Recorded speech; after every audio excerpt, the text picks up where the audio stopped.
Peace. Shalom. Hata. Welcome back to chapter 15 of Balls of Fire. Managers, coach, and umpire selections for the game of centuries. Don't forget to screenshot if you'd like to read along with me.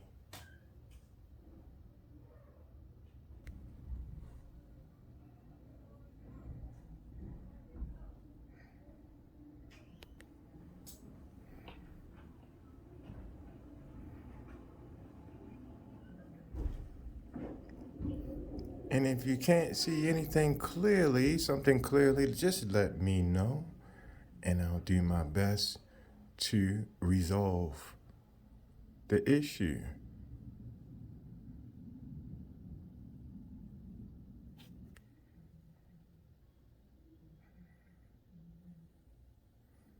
I might have showed this page again, for a second time, but don't worry about it.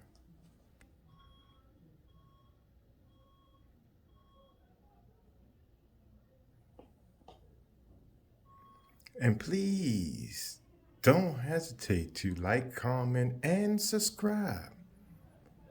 Your feedback is greatly appreciated.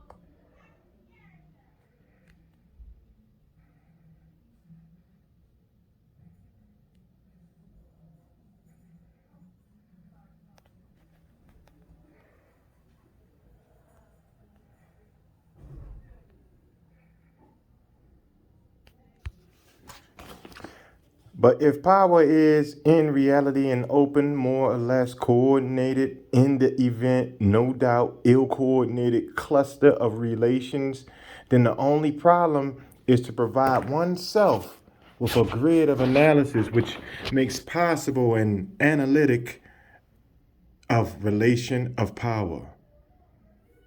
Michael Foucault, Polish/Knowledge, 1972. Welcome to the pregame to the game of the centuries between the Thunderheads and the Diamond Hearts.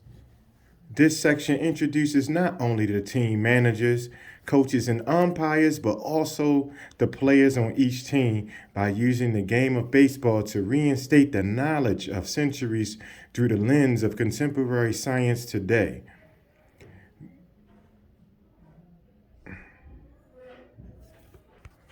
One can understand the actions of historical human beings relative to law-like patterns related to morphogenesis.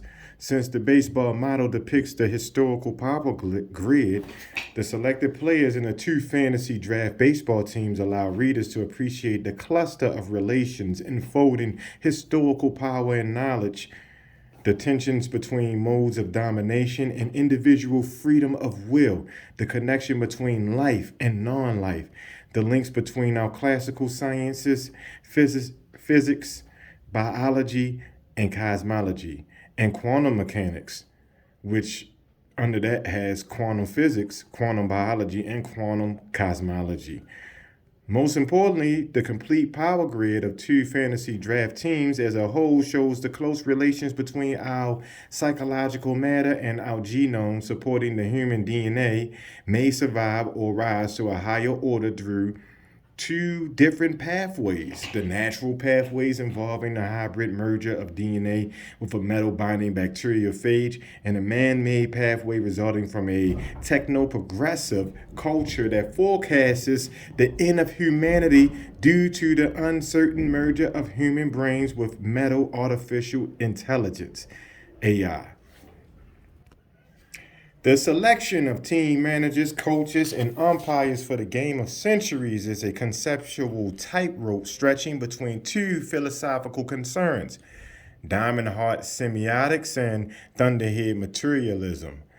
In the interest of keeping things simple for our baseball motto, semiotics, and materialism are intended to reign as very general guiding philosophies. However, the extended meaning of each philosophical system can be explained in depth. Now, the semiotic isosthesis interpretation supports that we are nature. You could call yourself a semiotic microbe. Supporting Platonism, ultimate reality consists of unchanging, absolute, eternal entities called ideas or forms or information, that is, the building blocks of DNA. Earthly objects are not truly real, but merely partake of the forms originating from microbial DNA. Ultimately, Aristotle's idea of final cause, as well as pragmatism of C.S. Peirce, is essential for thinking, as the guide to action and truth of any idea lies in its practical consequences. Whatever we are, how one plans to exist in the cosmos matters. And this is a universal, valid, ethical standard. With its trans-philosophical approach, the isosthesis and 12 related articles explain a technological theory of organic and inorganic evolution based on DNA-directed human behavior. Diamond Heart Manager Motto: I am thinking, therefore I choose.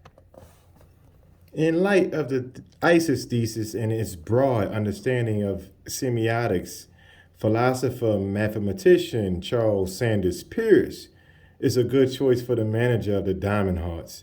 Basically, Peirce's worldview is that signs are everywhere, and these signs have meanings that can impact human behavior. Peirce believes that pure change will survive until the world becomes an absolutely perfect, rational, and symmetrical system in which mind is at last crystallized in the infinitely distant future. To Peirce, thought appears in bees, crystals, and inorganic. Crick, Watson, and Casper understood viruses as crystals, as do modern virologists.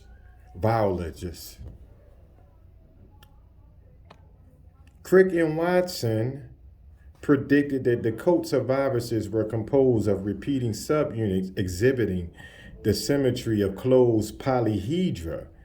The Peircean theme of crystallized mind, the Egyptian star transformation of the dead king into four gods who support the sky at Pyramid Text 556, and the four-faced ancestral star transformation of the Chinese yellow emperor Hongyi may point to the polyhedral form and the dynamics of an ancient lambdoid virus with a protein coat of many colors. So the Diamond Hearts are wholes, maintaining that the whole of nature's system or of natural systems is primary and greater than the sum of its parts due to the possibility of emergent states of being. In contrast, the Thunderheads prefer to break down and analyze the separate parts of the whole. Thunderhead Manager motto: I am thinking, therefore I exist. Now we can also expand the complementary or the compartmental worldview of materialism for the Thunderheads. Materialism is actually a philosophy claiming that matter and energy are fundamental and that mind does not exist or is a manifestation of matter. Scientific materialism supports that physical reality is all that exists. According to mathematician Alfred North Whitehead, the Thunderhead designated hitter, scientific materialism is effective, but not in the context of teleology, for developing a comprehensive view of our cosmos. Whitehead sees connections between traditional belief in God and nature since religion considers permanence within change. Rationalism claims that reality can be known through reasoning rather than observation or experience. Still, science understands that rational laws exist in nature that science must discover. Under the broad umbrella of materialism, we must also consider mechanisms, both universal and anthropic. Universal mechanism in nature is that the present state of our universe is an effect of the past causing our future. Anthropic mechanisms claims human beings and their minds can be explained in me- mechanistic terms. Mechanism is present in the 21st century as the contemporary philosophy of many technocrats. Of course, then there's a logical positivism, analytic philosophy, phenomenology, existentialism, and post-structuralism in 20th century contemporary philosophy. However, considering the modern philosophy runs haphazardly over a longer period of time from Descartes to the 20th century, the mathematician philosopher Rene Descartes is a good choice for manager of the Thunderhearts or Thunderheads because his mechanistic approach to nature supports that animals are machines. He presents the mind-body problem. Mind and body are distant substances that originated in ancient Egypt, and he explores ideas about the nature of God.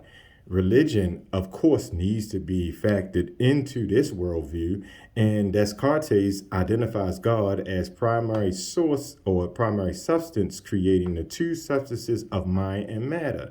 Whether or not one agrees with Descartes on the reality of God, on the reality of God, does not matter because human behavior in our classical world includes religion, which may be a possible consequence of the evolutionary survival message in our chromosomal apparatus.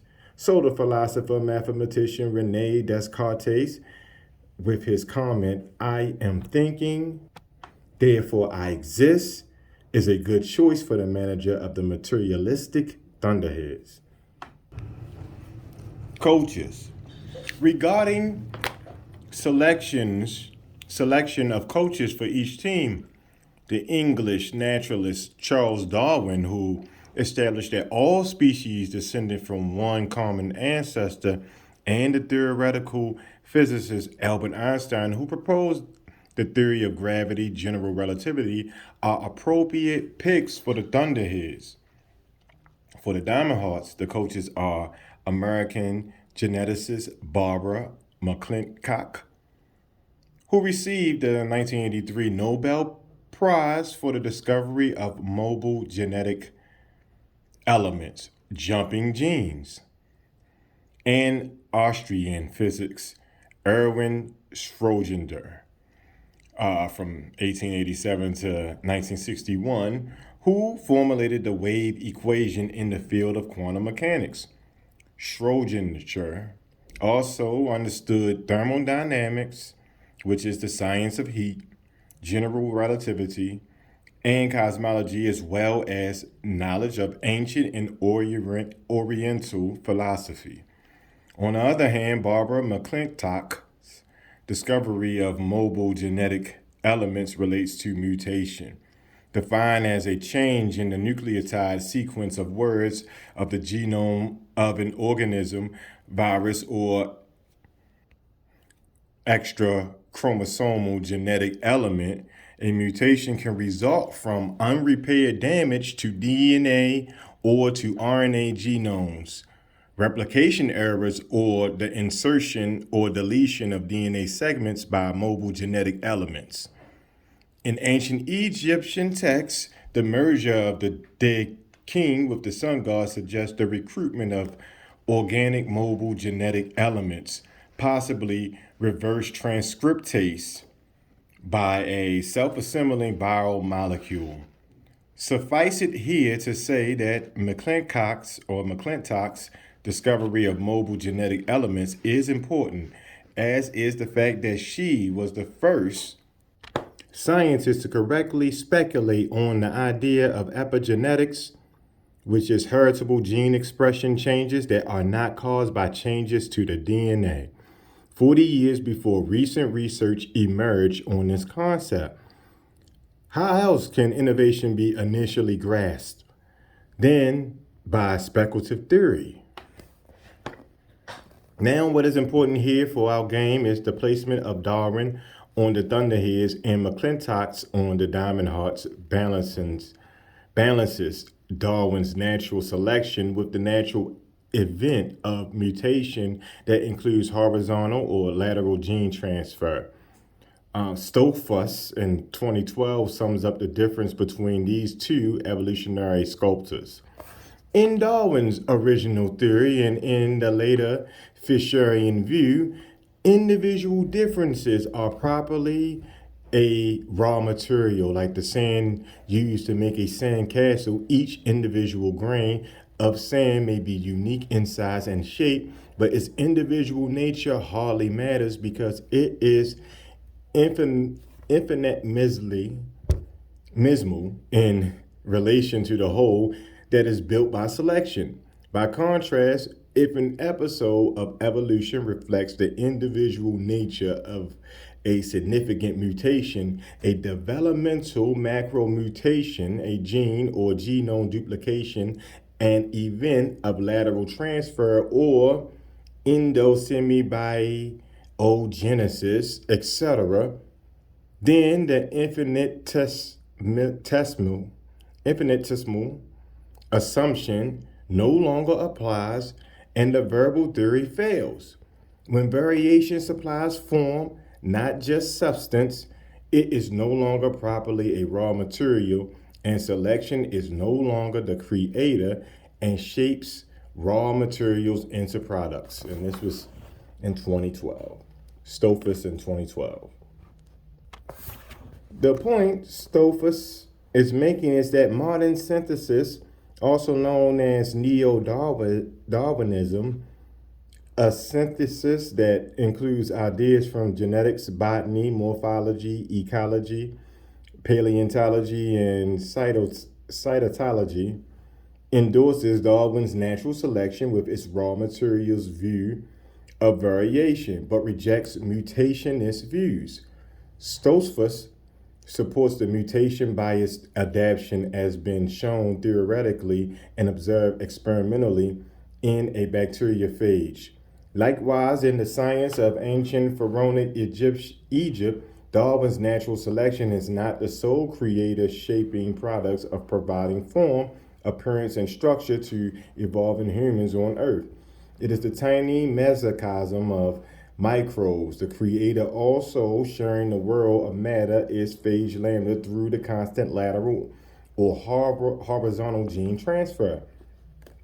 This novel mutation mechanism may also be available for human DNA transfer at a depth transition, according to ancient Egyptian and other texts that advise one to choose the mechanism by following directional knowledge for origin fixation, proteins dynamics, and the DNA of bacteriophage. This reflects the importance of individual human selection or choice for HGT. Here is a simple way of looking at mutation-biased adaptation or the horizontal gene transfer that circumvent natural selection during human evolution on Earth. First, consider the human's organism's environment that naturally select the character of the human organism. The environment is the sum of the various entities in the environment, and the major players on Earth are the very abundant gene shuffling bacteriophages. So phages, by their considerable ubiquity, impact the natural selection of life. Phages bind with organic molecules and modify human and other DNA.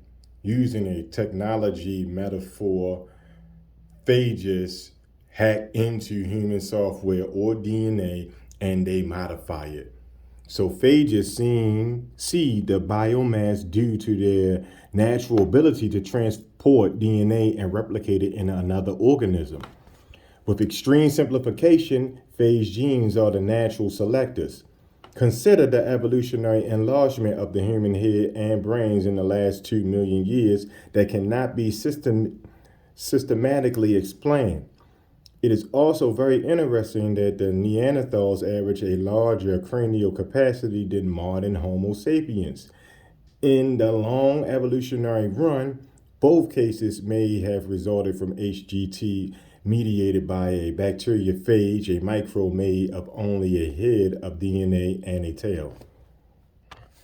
Also, the human head, with its brain on the left and right hemisphere spheric lobes controlled by the corpus callosum, is very similar to a phage head with its naked DNA of two arms controlled by promoter left and promoter right. A promoter is a region of the DNA that initiates transcription. The corpus callosum is a nerve center that facilitates communication between two brain hemispheres in a fashion that might be compared to lambda's promoters that facilitate transcription of left or right DNA regions. In addition, we cannot overlook the fact that the human body develops from a fertilized egg with the genes containing the plan in digital form. Every cell in the human body carries a full copy of our genome. As Matt Ridley explains, the fertilized egg grows into an embryo with two asymmetries, a head-tail axis and a front-back axis. These asymmetries develop later in mice and humans, and the process is not really understood. Yet, in the fruit fly, scientists found a cluster of 8 genes called Hox genes, an orderly set of genes laid out from the head to the tail. Soon, this same arrangement from head genes to tail genes was found in mice and humans beings having exactly the same Hox clusters as mice. So, we are descended from a common ancestor with flies, and this incredible conservatism of embryological genetics surprised scientists. Although flies have a cluster of 8 Hox genes, humans have a cluster of 13 Hox genes. In all species investigated so far, genes are laid end to end, with the first gene expressed at the head and then tail. This ancient evolutionary sequence is found in phage lambda, whose genes are primarily necessary for the head-tail assembly. In this virus, rightward transcription expresses genes that initiate replication, allowing the expression of head, tail, and lysis genes from promoter right. So perhaps the Hox cluster of genes found in fruit flies, mice, and men is a sign of our last universal common ancestor, phage lambda. Finally, if this discussion has not convinced you of our similarities to phage lambda, consider this. Our sleep/wakeful cycles models lambda lysogeny/lysis cycle. The virus sleep lysogeny and wakes up lysis just like us. Again, the virus sleeps lysogeny and wakes up lysis just like us. The next first base umpire, John H. Taylor. The next task is to appoint 4 umpires for the game of centuries. For first base umpire John H. Taylor, a curator at the British Museum specializing in ancient Egyptian funerary archaeology, is a good pick, for he leans toward the thunderhead vision. His expertise spotlights the afterlife journey, and he specializes in funerary coffins and mummies, along with the metal statuary of the first millennium BCE, the third intermediate period, which is 1069 through 664 BCE, and Egyptology's history. Curator Taylor is editor of Journey Through the Afterlife in 2013, supporting the general consensus of Egyptologists that the funerary texts are a compilation rather of magical spells. Accordingly, the Book of the Dead is one of these compilations that defines the dangerous afterlife journey of the dead king who desires eternity in the domain of the gods. With contributions from leading scholars, Taylor edits this new text of the Book of the Dead, detailing the hopes and fears of mortal man within the magical context of the funerary spells. What Curator Taylor supports is the general consensus of Egyptologists on the funerary text. Ogden Golet Jr. of the Department of Near Eastern Studies at New York University in 1994 clearly summarizes this general consensus in his commentary on the New Kingdom Book of the Dead. Golet considers the ancient texts as aspects of Egyptian religion, although the Egyptian language has no equivalent for the word religion. He explains that the BD is difficult to understand, completely obscure in parts, confusing. The ancient rationale for incantations is elusive, and the knowledge was originally intended for the pharaonic family. Golet admits that temple complexes were divided into public and restricted areas, while priesthoods were differentiated into levels of access to knowledge. As Golet states, knowledge was power, and the elite wished to keep the power among themselves. Golet does mention that the Akhet, normally translated as horizon, is associated with the sun, and that Ankh is the soul-like state of the noble dead, who perhaps becomes dazzling light. What is problematic to scholars and anthropologists, explains Golet, in the role of magic in the religious text. Further, the images were able to influence reality. Golet also mentions that the vast corpus of non-Egyptological literature claiming the texts have a hidden meaning, and like other Egyptologists, he dismisses this lecture. Golet's dismissal may also include the ISIS thesis that views the text through the lens of contemporary science, exposing a microbiological survival message for human morphogenesis.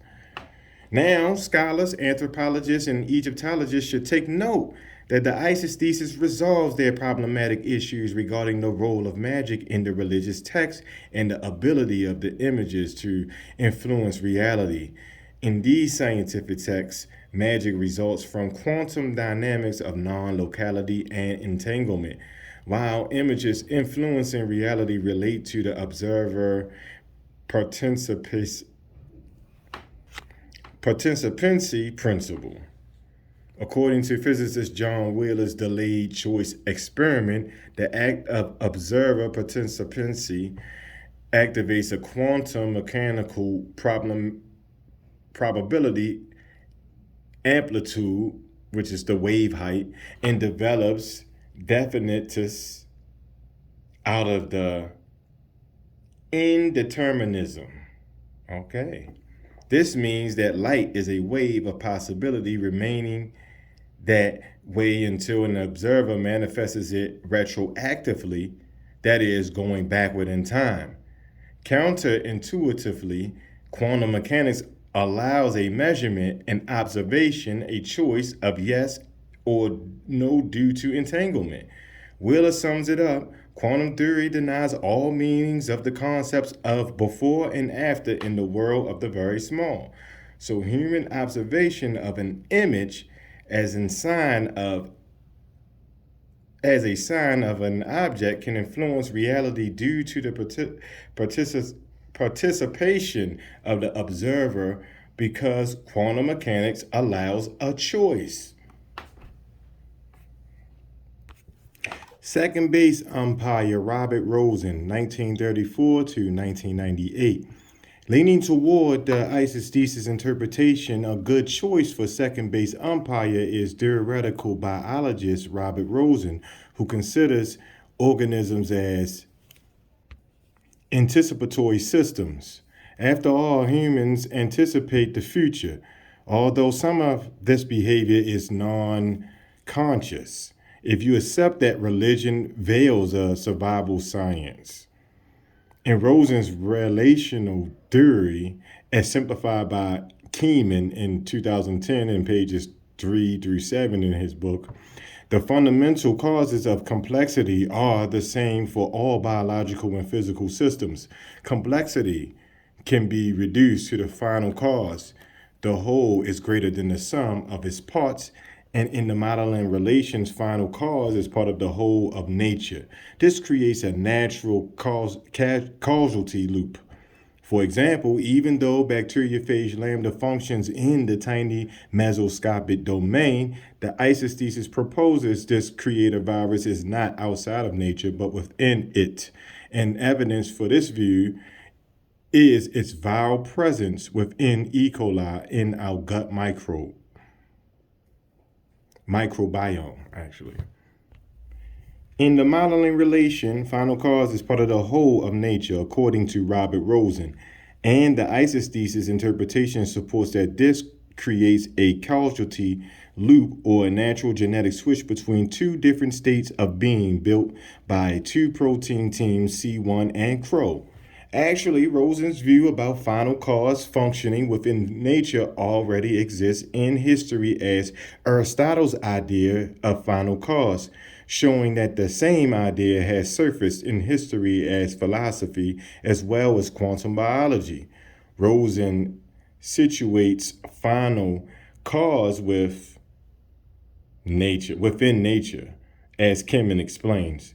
The hope of finding an exact science led us to the place finality outside of the prior to nature, and thus to reinforce the uniquely Western view of an unnatural external creator, whereas returning to its nature represents nature as fundamentally complex and thereby gains us the ability to consider the origin and identity of systems.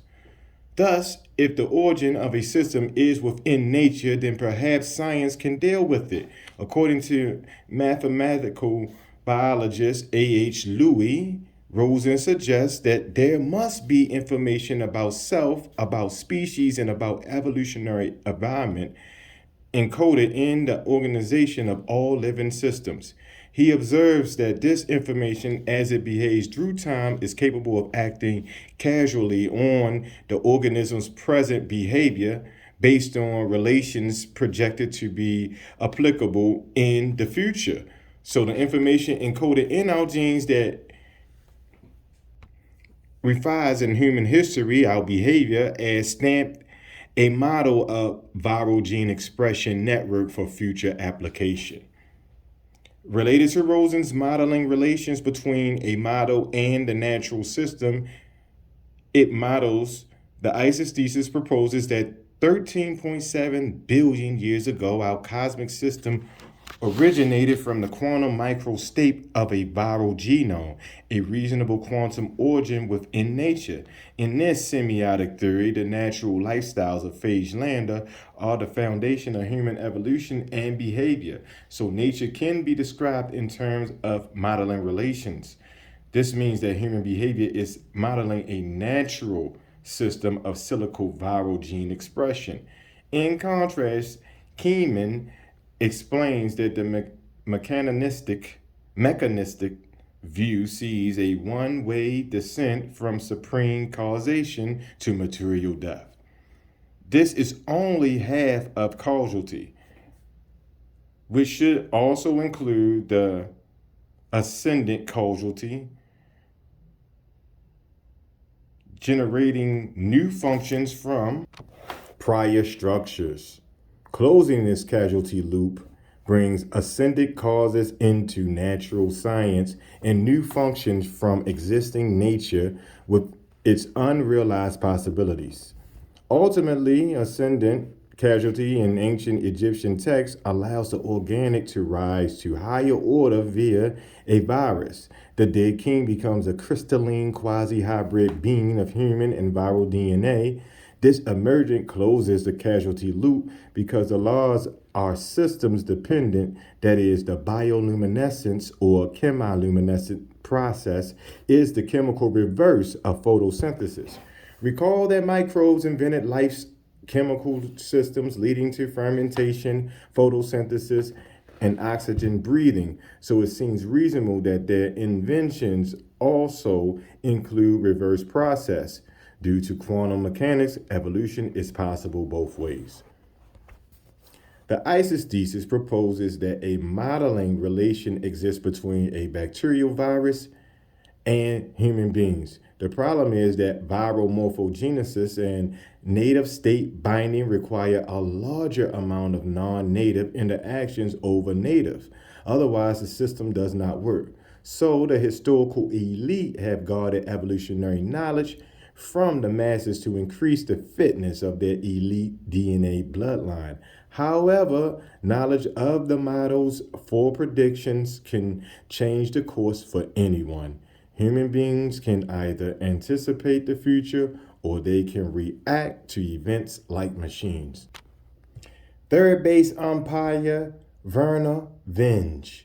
The selection of Werner Vinge for third base umpire is necessary due to the last century's rapid advances in technology or mechanistic materialism.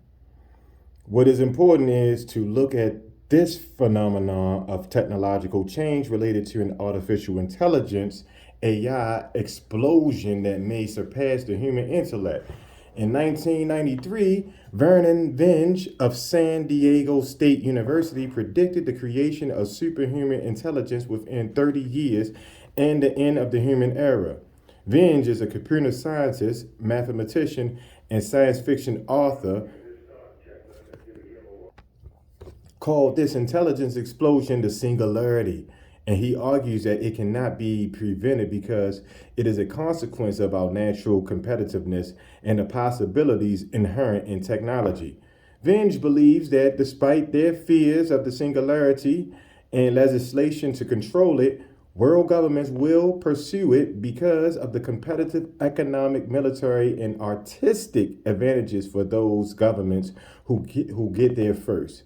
If the singularity cannot be prevented or confined, Vinge speculates on how bad the post-human era of artificial intelligence could be. Well, pretty bad. The physical extinction of the human race is one possibility, or as Eric Drexler puts it in a nanotechnology, given all the such technology can do, perhaps governments would simply decide that they no longer need citizens. Yet, physical extinction may not be the scariest possibility. In a post-human world, there would still be plenty of niches where human equivalent automation would be desirable. Embedded systems and autonomous devices, self-aware daemons in the lower functioning of lower sentience. Some of these human equivalents might be used for nothing more than digital signal processing. They would be more like whales than humans. Others might be very human-like, yet with a one-sidedness, a dedication that would put them in a mental hospital in our era. This materialist phenomenon of super intelligent AI forecasted by Vinge conveys an impeding message to humans comparable to the latent potential of Moby Dick, the white whale that destroyed Ahab despite the mad captain's determination to annihilate his nemesis. As third base umpire, Vinge will navigate cosmological theories about the origin of space and time, as well as the evolution of mind and matter in the cosmos. In support of the evolution of mind, the cultural legacies of ancient Egypt, early China, the Navajo, and other historical visionaries proposed the possible cyclical evolution of governing mind, or a quantum DNA intelligence that embraces our cosmos by spatializing it into a quasi hybrid being or time crystal. In contrast, modern technocrats on the Thunderhead team have the same idea of manifest cosmic destiny, but they invert mind into non biological matter or swarms of micro nanobots that infuse the cosmos. Smart metal matter with intelligent processes then master the universe, becoming more powerful than cosmology. So, in the game of the centuries, the prophetic Werner Vinge is a good choice for a third base umpire due to the materialist vision of our techno progressive culture. Home plate umpire Tamir, 1336 to 1405. Tamir, also known as Tamberlane, is a good pick for home plate umpire because he understands battle logic, uses foresight, and has great vision, the three qualities necessary for this position. Timur was the Mongolian ruler Samarkand, whose nomadic hordes conquered an area from Turkey to Mongolia. Considered a military genius and responsible for the destruction of the Christian church in much of Asia, Timur's legacy is barbaric. But according to Edward Gibbon's quotations in Decline and Fall of the Roman Empire, Timur did not consider himself a bloody messiah. I am not a man of blood, and God is my witness that in all my wars I have never been the aggressor, and that my enemies have always been the author of their own calamity. Timur, after the conquest of Aleppo in Syria. Still, one account says Timur was responsible for the death of 17 million people, so it is difficult to believe that he was not a man of blood. His empire stretched over southeastern Turkey, Syria, Iraq, Iran, and areas of Central Asia. Because of his notoriety in history, in 1827, Edgar Allan Poe published a epic poem on Timur called Tamerlane. Also, Christopher Marlowe based his play Tamberlane the Great on the Great Warrior. It has been said that Timur planned his military campaigns many years in advance. This meticulous planning also involved planting barley for horses involved in the campaign, spreading psychological warfare about the cruelty of his armies. Timur understood the power of propaganda for overwhelming population. Tall and broad-chested like Atlas, the mythological titan who held up the celestial spear, Timur was a man of command and warfare logic. Surprisingly, a conqueror with a solid grasp of warfare logic is hard to come by, according to Tolstoy's claim on Napoleon's invasion of Russia. The Russian author Count Lev Nikolai Tolstoy in 1828 through 1910 reflected on his philosophy of history in his novel War and Peace concerning Napoleon's invasion of Russia. On this case, Tolstoy argues the personal habits and aims determine the wartime actions of humans who believe that they have free will. Yet people are involuntary tools of history. As an example, at the Battle of Borodino's in 1812, Tolstoy portrays both Napoleon and General Mikhail Kutuzov of the Imperial Russian Army as acting irrational and involuntarily.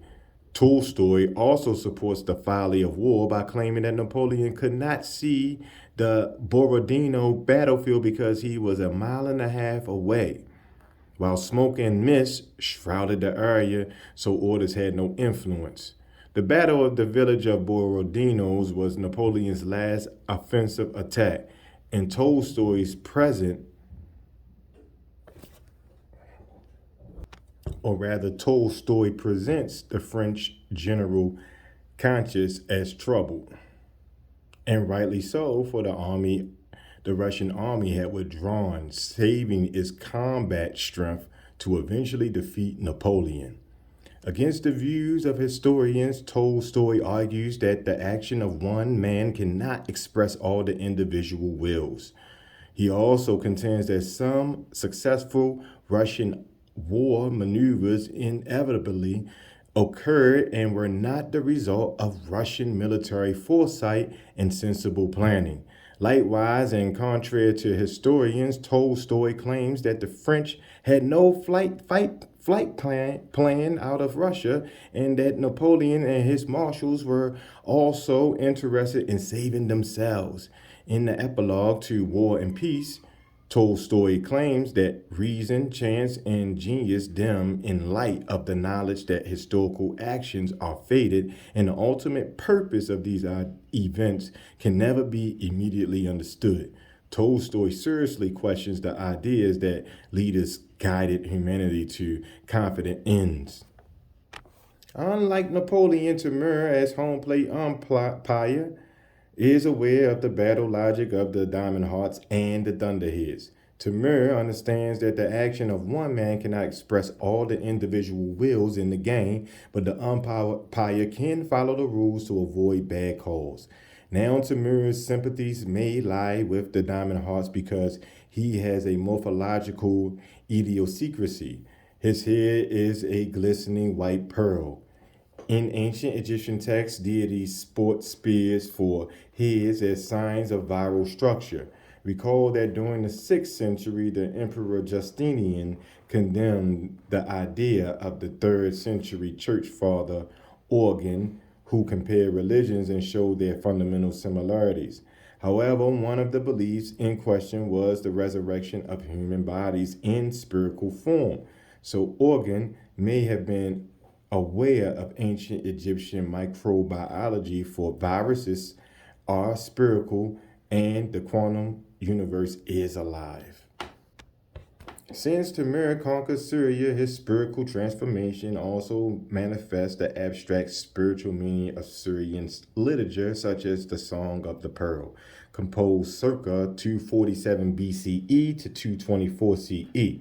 The Gnostic poem depicts a personal quest that centers on a pearl.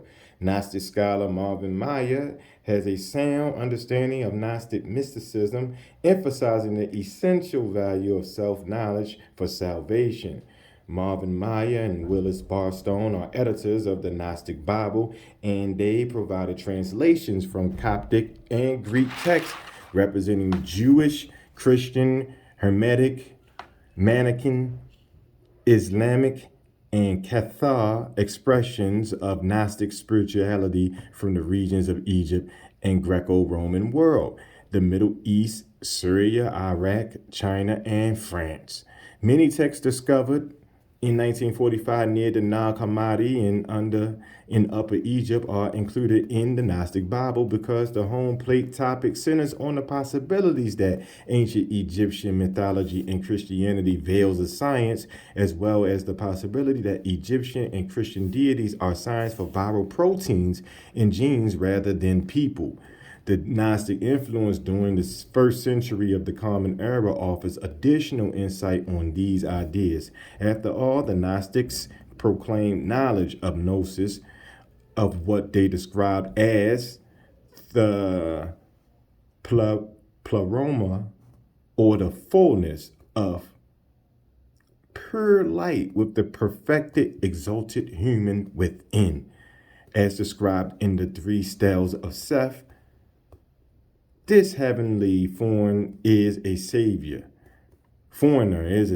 maker of a multiplicity, creator of mind, a triple power, self-conceived, donor of eternal realms, perfect, complete, and from another race.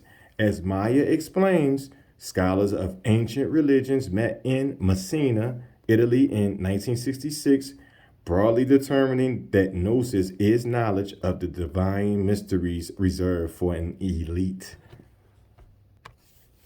As early as the 2nd century, Christian clerics were destroying Gnostic texts as well as classical civilization. In 306, Constantine, a devoted follower of the pagan sun god, converted to Christianity, becoming the Holy Roman Emperor. Still, the internal dispute in early Christianity persisted and Gnostic texts were destroyed. In 391, the Christians with the permission of the Byzantine emperor and under the command of the Alexandrian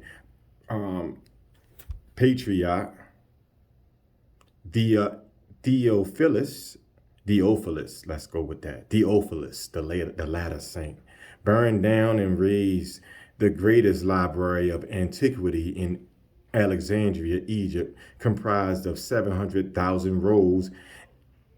In response, the Gnostic or light people buried their scriptural scrolls that surfaced many years later. Barstones and Myers, 2003, pages 783 to 85. As mentioned, in 1945, a farmer found a buried cache of 13 codices containing some 15 texts near Nag Hammadi, Egypt. These rediscovered Gnostic texts are a bridge between suppressed Egyptian science and dominating Christian theology to power elites, silencing knowledge through a secrecy and anathemism. The Gnostic texts identify biological signs on the quantum level for human genetic survival by means of viral transformation or cloning.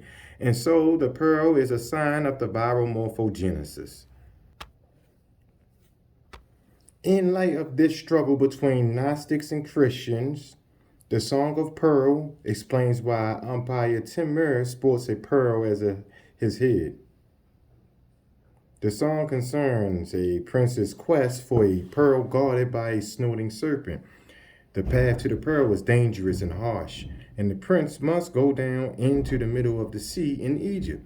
This location is similar to the biblical captive site of the people Israel in Egypt, described as the midst of the iron furnace in 1 Kings 8, chapter 8:51.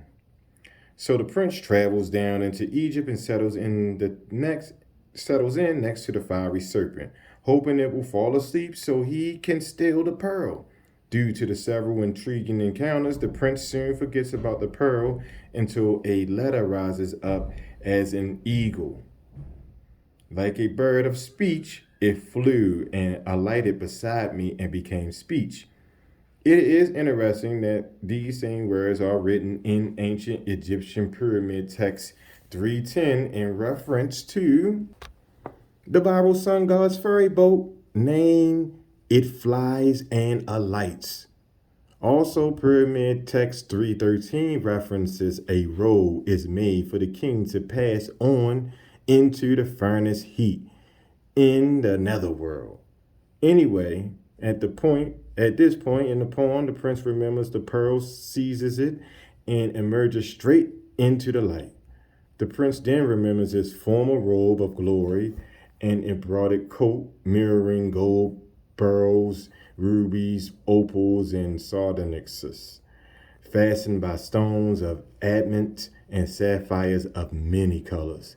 As the robe spreads towards the prince, he receives it and ascends to the majesty of his father, who sent the coat to him.